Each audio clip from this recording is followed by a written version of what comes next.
A professor came to me yesterday. He was carrying 3 books in his hand, and he had met me after maybe a week-long appointment. He took appointment about a week back, and he asked me a simple question. I feel stressed. I always feel stressed. I feel a very, very heavy head. Why is that? And I simply smiled. I didn't answer, because a smile, a simple smile, is the answer to many questions.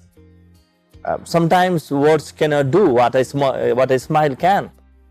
And this professor told me, sir, I have not been able to read anything for the past 3 months. No books at all, no articles at all. And I again smiled. I think he was perplexed. He didn't notice what I wanted to say. He didn't get what I wanted to say. The body language was not clear. We are not clear. There was no communication. So he asked me again. I am feeling very stressed. I have a very, very heavy head. It's paining all night and I am unable to sleep. I went to the doctor and the doctor told me it is not a physical problem. Maybe it is a psychological problem. So there is no medicine for this.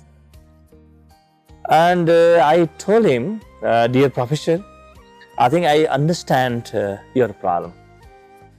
And I pointed out to the books, those 3 books that he was carrying in his hand, and I told him, can you throw these books for a few months? The professor said, no, this is my career, this is my profession, I cannot do this.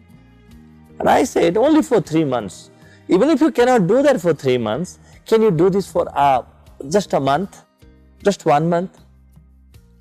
And he asked me, what's the connection between books and my headache? I told him, we have lost all ways. We are headed, we are head-centered now. We are mind-centered, we are brain-centered. We have lost any touch with our heart. There is that vibrating heart, there is that pulsating heart. You have a heart that is pulsating with life. It is enormously lively. Our heart is enormously lively, but the brain is not lively. The mind is not lively. Mind is nothing but dead memories that we carry. Mind can never be fresh. A human being's mind cannot live moment to moment. It always carries past data. So we read books, and you cannot read book through your heart. Those books that you read, they stuff your already overstressed brain, and you are trying to praise your brain, you are trying to burden your already burdened mind, and you wanted to find a way out. No, this is simply not possible. If you are having a stress, if you think you're not finding the way, if you think there's no light in this world, if you think everything is messed up, everything is messy, if you think you are a dark, maybe you should put aside everything for a few days, for a few weeks, maybe for a few months.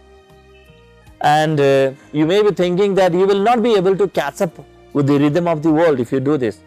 First, you need to catch up with yourself. Then only you can catch up with the world. There's that whole life vibrating within yourself, in your heart. There's no life in the mind. Mind, as I said, is stale. Mind is yesterday's. Mind dates back to centuries. Mind is cultivation of the society. But your heart is the God's gift. And the very nature that is there within you, breathing within you, is your heart.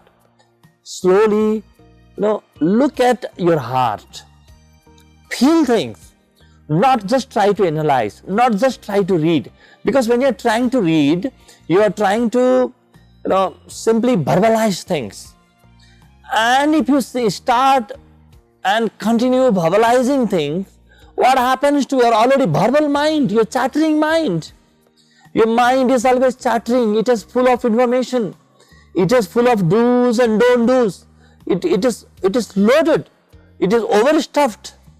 And That already verbalizing mind, you give new data in the form of books, in the form of news, in the forms of so many communications, so many theories and so many media, and you clutter it. Friends, it's time that we unclutter ourselves so that we get a perspective, so that we get very close to ourselves, so that we can feel ourselves. We stopped feeling ourselves, and that feeling is the faculty of the heart. It's not the faculty of the mind. Mind can think, mind can analyze, but only a heart can feel. And I'm not telling you to do this lifelong. You should give vacation to your mind. You should give holiday to your mind.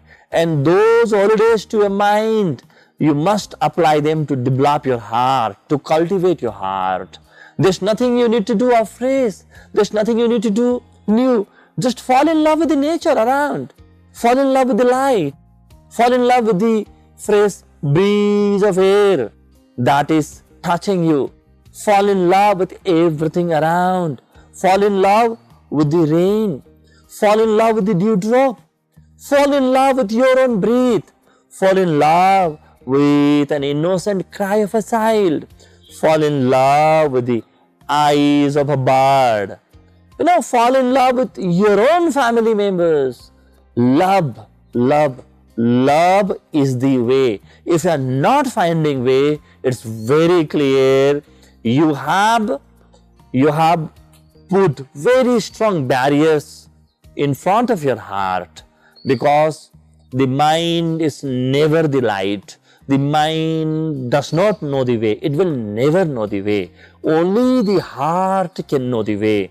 And if you unburden your heart, if you simply open up your heart, if you start relating with people with an open heart, you will slowly find that you are breathing life. And once you are breathing life, everything becomes clear. So, dear friends, love is the way.